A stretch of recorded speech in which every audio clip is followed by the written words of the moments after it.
Okay, hello. How you doing, Instagram?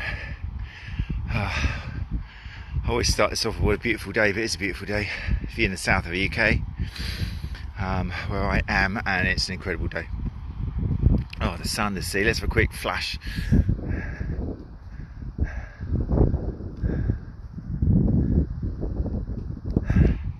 Geez, if it wasn't for the terrible times that are going on, we'd have thought we were on holiday, eh? But that's important. I wanted to start this just by saying, obviously I'm hugely lucky to be able to be outside running relatively carefree. All my family are well, safe, my friends, most of them. There's a few are struggling horribly, but nothing I can do directly from here. So yeah, just because I'm upbeat and absolutely freaking loving my runs and trying to get you all guys to stay active and get out there as well doesn't mean I'm not aware of the horrid situations that a lot of people find themselves in. So yeah, just sort of start off with that. A lot of people can't get out and run, obviously, but my message is to those of you who can, the majority. That's what these series of talks is all about. Just hopefully getting to people who are either used to run or interested in running. They're feeling the pressures and stresses of being cooped up at home. Fortunately, as I always say, in this country we are allowed out, and I love the fact that we are allowed out for an hour to do exercise, to stay on the move. Yes, there's a bunch of people, the minority I hope, but there's a bunch of people who seem to not care, or I don't know, or just seem confused, or some who just think that they're immortal, who are abusing it. And I totally support the police and thank the police for patrolling and moving these people on and trying to educate them. But just because there are a few, I don't want to call them idiots because I don't know what their reasoning is for being out. I don't know. But some of them are probably idiots, or just badly educated. I don't know. Please, if you're going out to do exercise, people, okay, you're not going out to sit on your arse and enjoy the sun. That's the thing about running. If you want to get some suntan, then fantastic. Yeah, I'm getting a fantastic tan. But I'm also getting the benefits of running and exercise mentally and physically. So that's what it's about. Don't just sit out on your arse thinking this is great. You can do that in your garden, mate. So yeah. Anyway, right. So thanks for joining us. I was going to start off just doing these every Saturday and then a few kind of mini ones in between, but from the feedback I've had, every single time I've gone on, there's been something which somebody has kind of emailed me or fed back to me on social media saying, oh, that was really interesting, blah, blah, blah.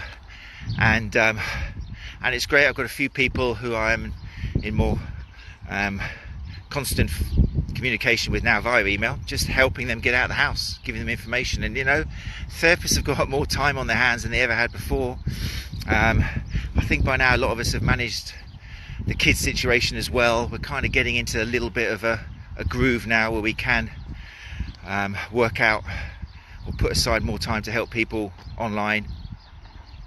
We've got some things in place. So yeah, I'm quite happy to receive emails, matt@runchatlive.com, if I know that I'm supporting people who are getting out there, especially new runners. So yeah, that's where I'm at. And that's kind of what we're going to talk about today. That is what I'm talking about today. Aimed at new runners, but also seasoned runners who have suddenly for the first time maybe found themselves with a niggle or pain. Because let's face it, a lot of us who can run and who can get outside, we could potentially be out every day now, couldn't we? In fact, we might need to be out every day. I know I get such a high from getting out. It helps me be a much better person at home. So we know that if you up your frequency, then you're entering, or you're increasing the risk of running injury. We know that if you up your intensity, it's I nearly swore then, it's an absolutely great sunny day, and the temptation to open the reserve tank and just belt it down is huge. So it is tempting to suddenly push your body into new loads and stresses that it's not used to.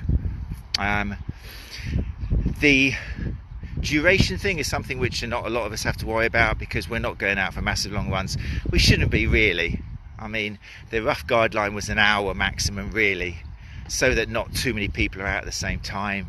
I feel for the ultra runners who kind of need to do 3 hours before they actually get that high, but I kind of understand that you shouldn't really be out for more than an hour, just to provide more space for everybody else and to not make a spectacle and have everyone looking at you. And so anyway, so you're probably not going to run, the experienced runner is not going to run suddenly for much longer than they normally do, but you may well step on the gas and run too fast, and you may well go out too many times a week, or just making that too drastic a change. That's the things that causes running injuries. Look at that view.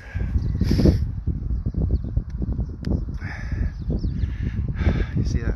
Sorry, I'm on a bit of a high. So yeah, so it is pretty easy for runners to pick up some niggles and pain, and that's what causes most running injuries, inappropriate training changes in training. So what do you do? What do you do if you have got a niggle and a pain and you're a runner, or a new runner? So there's a general rule. First of all, you just got to look at the case history, okay? And you don't have to be a therapist to be able to look at your case history. You got to think, have I done something seriously strange or new to actually have caused a lot of damage to my body? Now remember, your bodies are fantastically strong, most of you. If you manage to make it out of your door and start hopping around, if you manage to kind of function in everyday life, then your body is incredibly strong. Okay, we're talking stronger than steel in certain tissues are. So when it comes to running related injury, unless you have suddenly had a massive fall, or put your foot into a rabbit hole, or had a really nasty rotation of some form, or stepped on something really nasty with a load of pressure, then your body is pretty strong and you're not going to do a lot of structural damage generally, 99.999% of the time. Okay, so acute injuries caused there in the moment, you have to look at whether you've done something to cause something serious, and 9 times out of 10 you haven't. So if you've got a pain, and remember, pain, just because something hurts a lot doesn't mean you've done something really serious.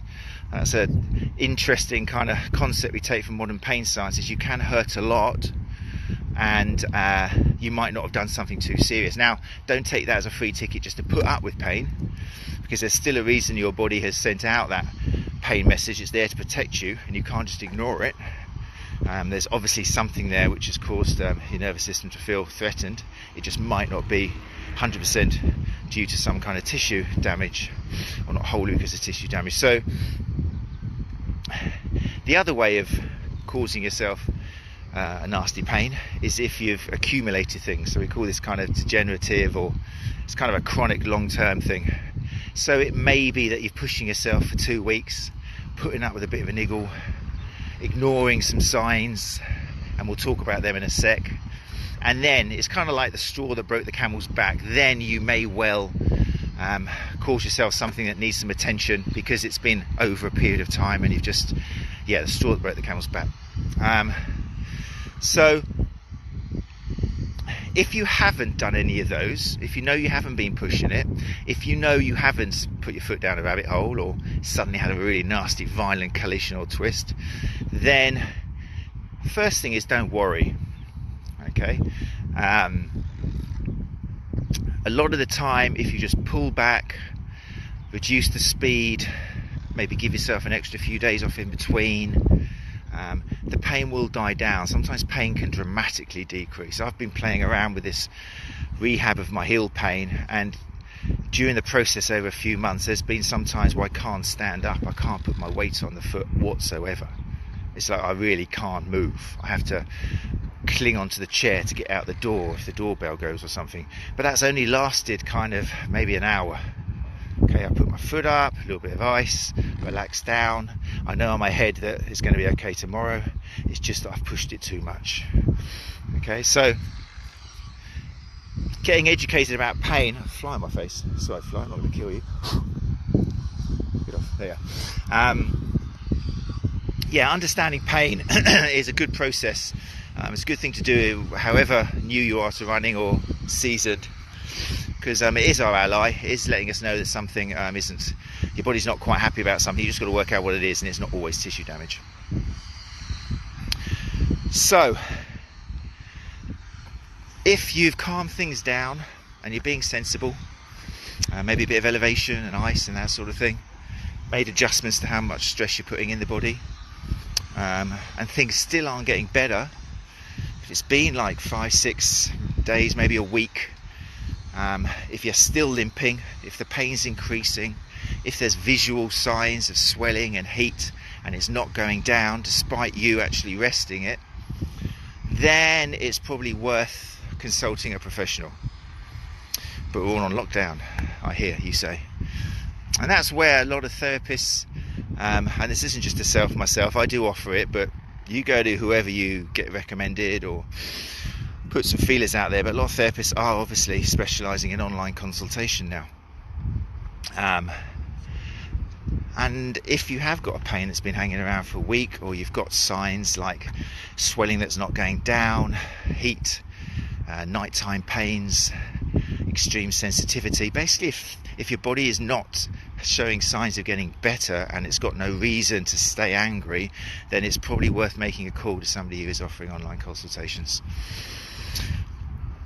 Right, before we continue, I've had a few people joining us here, so I'll just say a little hello to people. Thank you very much. Don't forget, feel free to ask questions, or there's a lot of fantastic therapists I can see already in here, so feel free to put something in the comments if you disagree or agree or want to add something to the conversation. We're talking about when runners know to get help, when you should pick up that phone or get online and seek the advice of a professional. So hi to Gazindingus, I love these names, they're brilliant. Angus Wood, Bikes and Laces in the house. Hi Jess, how you doing? We'll be chatting to Jess, or I'll be chatting to Jess thanks to her invitation on Tuesday about strength and conditioning for runners. Salon 226 Beauty, hello. Create Your Nutrition All Blue something is in the house. Kenyan physio Martin Ongwen is here. Hi Martin, how you doing, mate? Hope you're very well in Kenya. Good to see you. I love following your feeds as well, mate. Your smile just keeps me going a lot of the time, so keep doing it, keep beaming. Barnes 5204, how you doing? Nick Bergin, Anya GPT, how are you? Good to see you here. Gazindingus, sorry Gazindingus, you can't be in my video. Don't know who you are, maybe another day. Do I know you? I have to have a look. Rebecca Smith, fantastic therapist, is also here as well. Hi Rebecca, how are you? Lydia Jogger is here as well. Hi Lydia, how are you? Nice to see you. Hope you're well and family are well and surviving these crazy times. Anyway, so there we go. Right, so online consultation, what to expect. So it's a real interesting time for online consultation. I really think it's going to help the profession, regardless of whether you're an osteo or a chiro or a sports therapist or a physio. Or it's really going to help in the sense that obviously the one thing that these people offering consultation can't do. Oh, hold on. Pause that. It's Gary, of course it is. Gazindingus is actually Gary. Sorry about that, Gary. Thanks for reminding me. Yeah, so all of this is because of a post I saw in the running community, which really impressed me, because the feedback, the advice that Gary, Gazindingus here, or Gazindingus, got was brilliant. It was a real case of where the community actually came up with some great suggestions, and it was about basically, and you correct me if I'm wrong, Gary, coming back from what was suspected a tibial stress fracture, went to see a physio, didn't get a scan, but all the symptoms were kind of there after the various tests and things. And Gary was like pretty much the perfect patient in the sense that he just took his time off, as you do need to do with a suspected stress fracture, and then slowly worked his way back in. He was just saying how he's finally managing to step up his running, but it's taken ages. His cardio's gone, and he was just kind of asking for advice, and it was great to see, because one is an example of a runner who's actually listened to the healthcare practitioner and taken his time. Gary's relatively new to running, but has done amazingly well. First 5k 28 minutes after just a month and a half or something.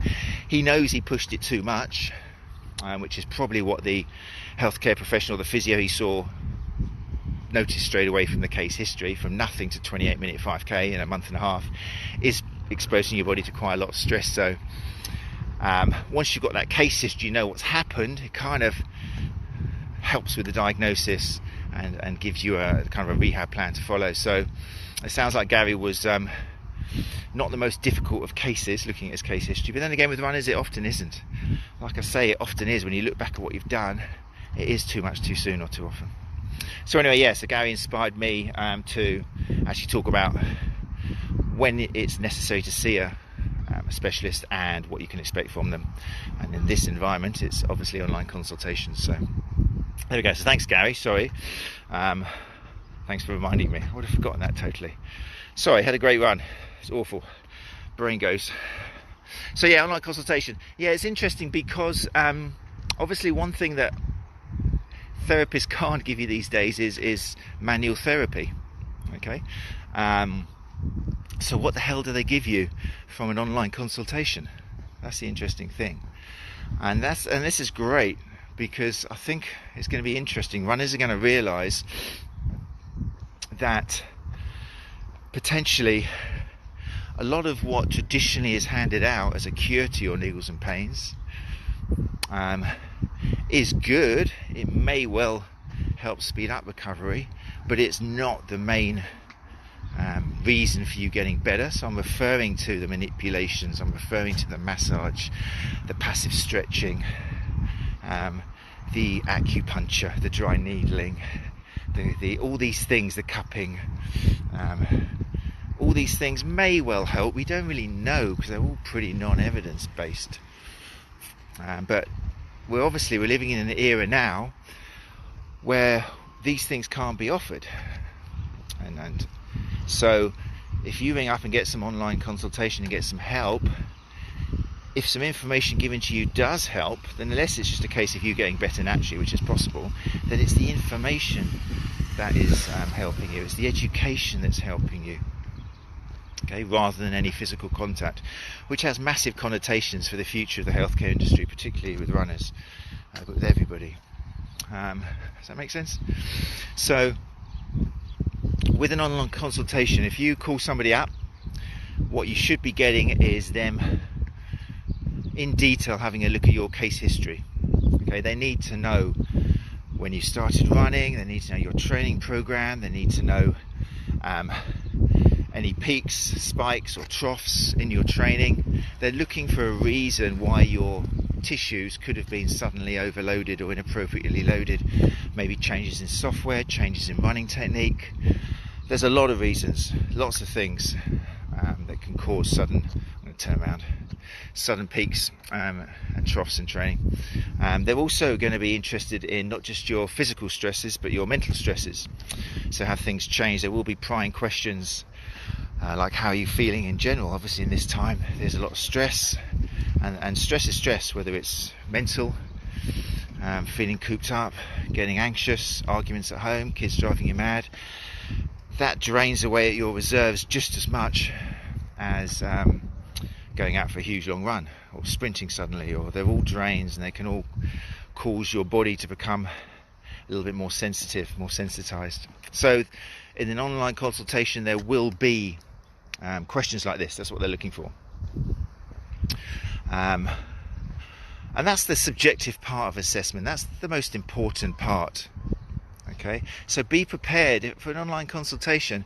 Don't think it's going to be a little 20-minute chat where they just look at you standing on one leg, jumping up and down, and say, oh, your knee's moving medially or towards the inside. That's what the problem is. You've got to do these exercises to strengthen your glute med.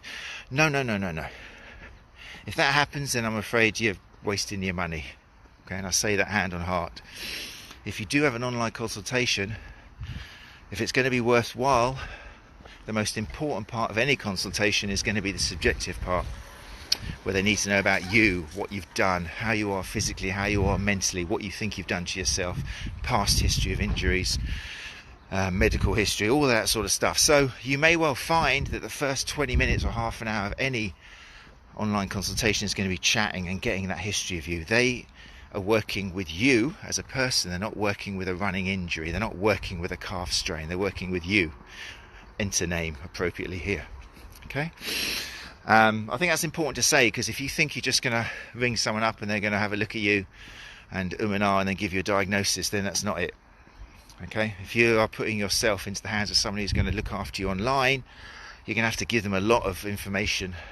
They're going to have to know you as much as they can without actually seeing you or speaking to you face to face, which is what should happen really in any consultation when you do visit a therapist. Okay, so you've got your subjective, a lot of it, with that the therapist will already be able to put some jigsaw bits together, as was probably the case with Gary. It's like, wow, sudden stress here. Other factors as well, but a massive increase in stress. Tibia is a particular place which can be vulnerable on some runners for various reasons, with the rotation that occurs there when you're running, especially depending on looking at the way you run and stuff. So subjective, very important. Now online they can also do quite a good objective assessment, which is basically where they will get you to do a few different movements.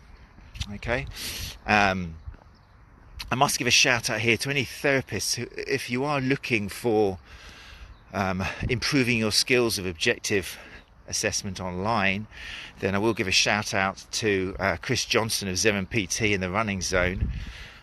Chris and Nathan are putting out some fantastic resources for members of the Running Zone as far as objective assessment of runners goes. I really would check it out on Facebook, or contact Christopher Johnson. He's on Facebook and Instagram, and or just go to Zeven PT. I think it's a .com maybe, but look him up. Also therapist Sports Injury Fix, I must give a shout to as well, with Mike James Endurance Physio, Malcolm Sloan and Tom Marshall. They're putting out some great support as well for therapists looking to improve their skills for online consultations, because there is stuff there which you wouldn't have necessarily done before. It's using the cameras, using a bit of software, knowing what tests can actually give you information and so on. So anyway, just a shout out to those guys. I do recommend it if you're a therapist. Right, back to the program. Runners, so be prepared. The idea with an online consultation is they are going to ask you to do a few tests and ask you how you feel when you're doing that. They're going to be looking at particularly ways that you move, but the most important thing is how you feel when you go into a particular movement. Okay, so again, it's not a case of somebody looking at you doing a squat and saying, oh, your knees are turning inwards. That's what the cause of the problem is. It's vital with these modern times that we move away from that kind of structurist approach.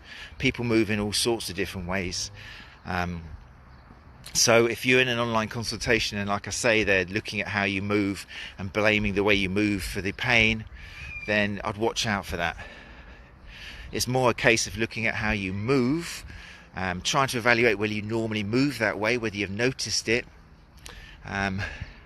and then just seeing if they can find a different way of moving which is not painful, finding symptom modification exercises and things like that. That's what a therapist really needs to be able to try and put together a rehab plan for you. Now, the exercises could be loads of things, but the joy of the cameras we can use today is we can record you, slow you down, we can look at it in our own time. Decision doesn't have to be made there and then on the spot. We can take it away from us and put together a nice big portfolio of you, analyse it and then have a think about it and then send you some information back. Often, also with gait analysis, I have got a couple of people where they are sending me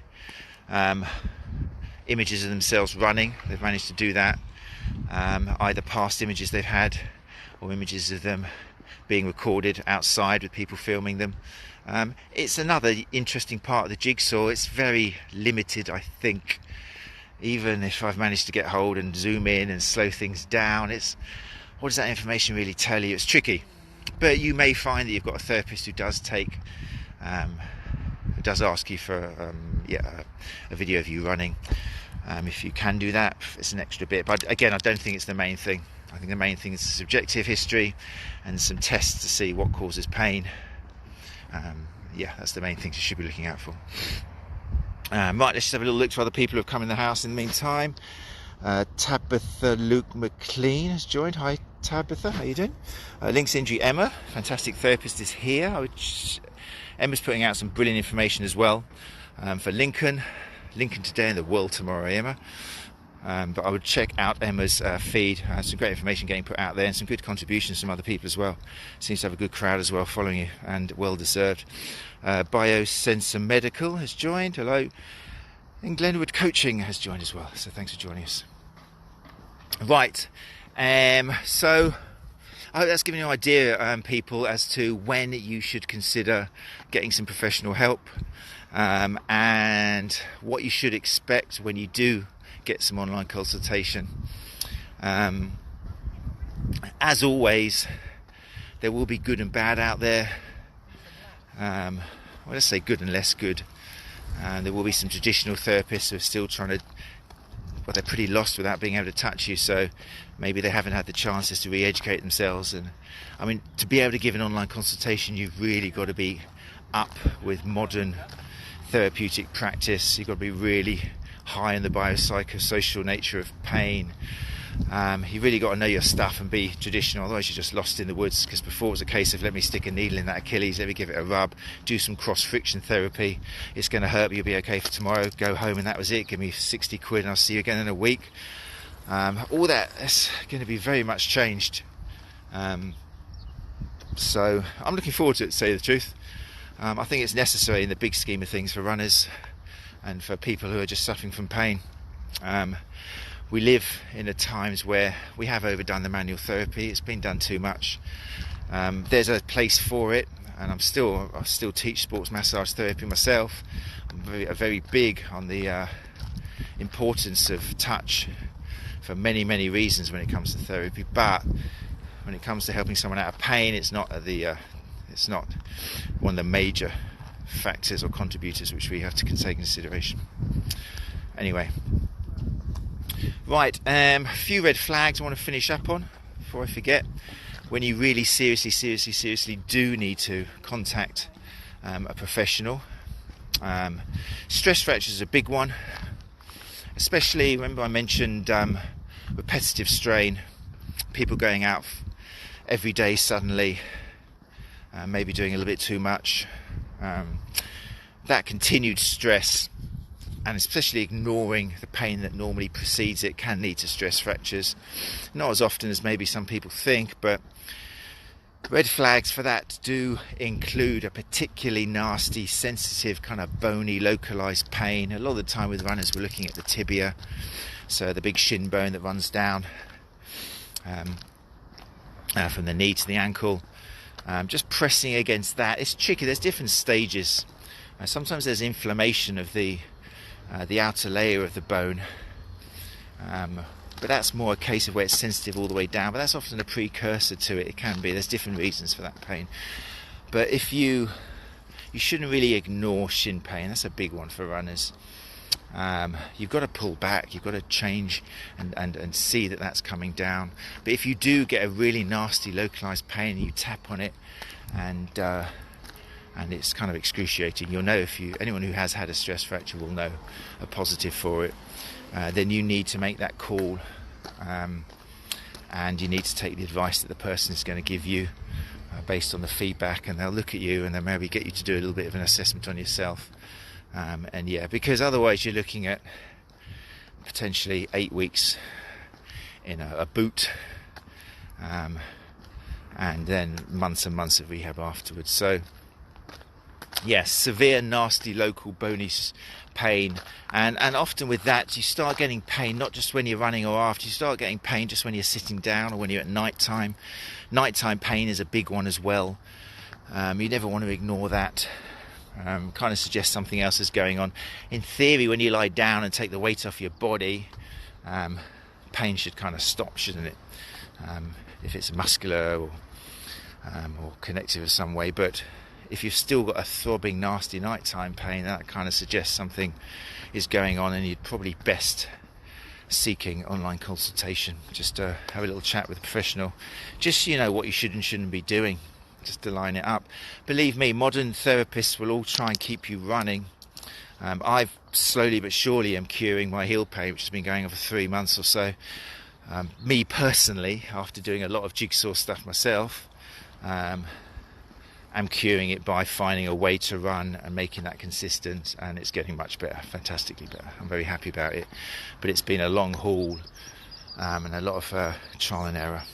So other red flags to look out for, again with stress fractures, the bony stuff is the important stuff, but a particular one to be aware of is when you've got hip pain, and I'm thinking potentially of femoral stress fractures on the upper end, on the proximal end of the hip.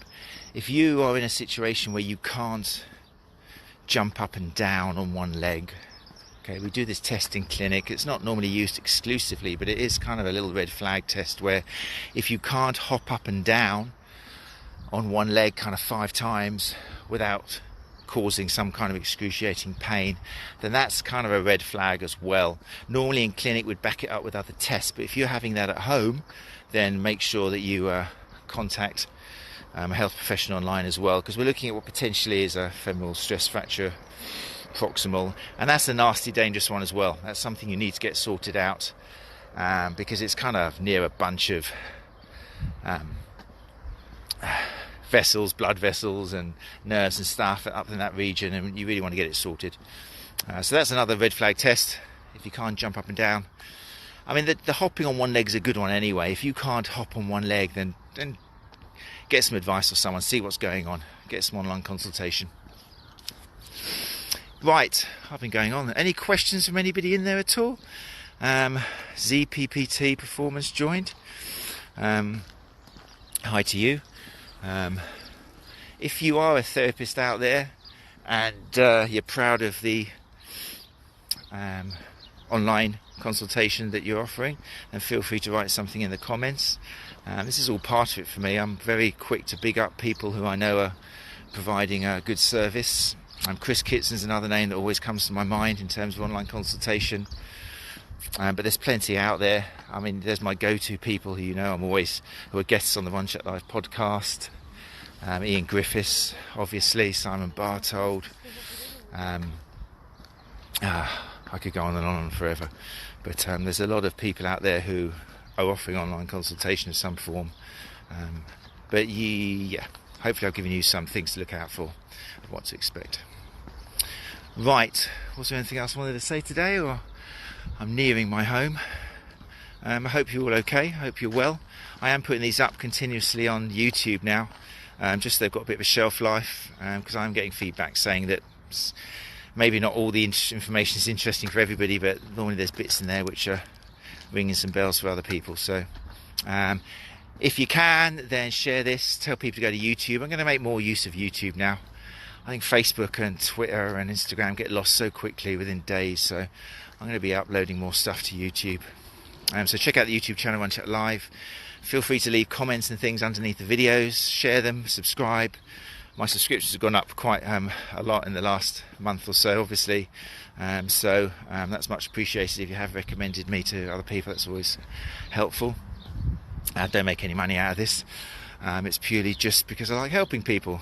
Good old me, Mr. Altruistic One Chat Live. So there we go. Take care, stay active, and I'll be back tomorrow. I'll be looking out there in the running community, in the running zone, all the other groups, to see another topic we can talk about. If you've got any suggestions, then feel free to send them in. If you want me to chat on about something in particular, then email me, matt@onechatlive.com, or just leave something in the comments. That's it. Take care, people. Oh, and don't forget, put Tuesday 11 o'clock in your diary. I'll be with Bikes and Laces. Jess is putting out some great stuff on YouTube as well. I'm really looking forward to chatting to her as well. Seems to have a fantastically great head on her shoulders, and is putting out some great content, so I'm looking forward to seeing where all that comes from.